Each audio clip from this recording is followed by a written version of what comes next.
Thì thôi em cứ buông đi, dù gì thì em cũng đâu có yêu gì. Ta đã phải mất bao nhiêu là thời gian, chỉ mong gần mãi bên nhau em là thời gian. Để về xuống tay này đã vỡ tan. Tôi đau một lần được biết nhận lấy cơn đau kéo dài, không thể yêu thêm một ai. Yêu nhầm người là thế, sao một ly khiến ta hóa dại. Đâu biết ta đang say, ta xa gió tay ai. Mưa lại khóc, đắm hết con đường mình đi. Mà sao chỉ mới đây, con tim em đã mong manh. Yêu nhau chỉ bằng lời nói, ta sẽ mất nửa cuộc đời. Khi ta không nói những lời, lời mặn ngọt đành vỡ thôi.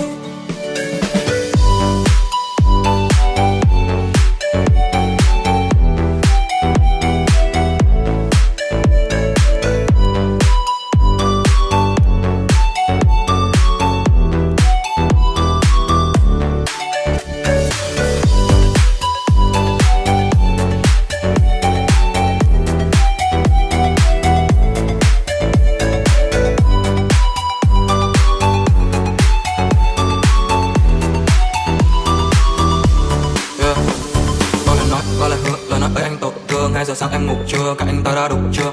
Khi mà em khóc, khi mà em rơi, giọt nước mắt khiến em phải xấu đi. Nếu buồn này em không phải giấu đi. Ai là người bên anh khi em phải ướt mi? Khi mà anh khóc, khi mà anh rơi, giọt nước mắt không muốn em thấy, xin được giấu đi. Nếu buồn anh không muốn em thấy, anh thật xấu gì, yeah. Thôi em cứ buông đi, dù gì thì em cũng đâu có yêu gì. Ta đã phải mất bao nhiêu là thời gian, chỉ mong gần mãi bên nhau em là thời gian. Để về xuống tay này đã vỡ tan. Tôi đau một lần được biết nhận lấy cơn đau kéo dài, không thể yêu thêm một ai.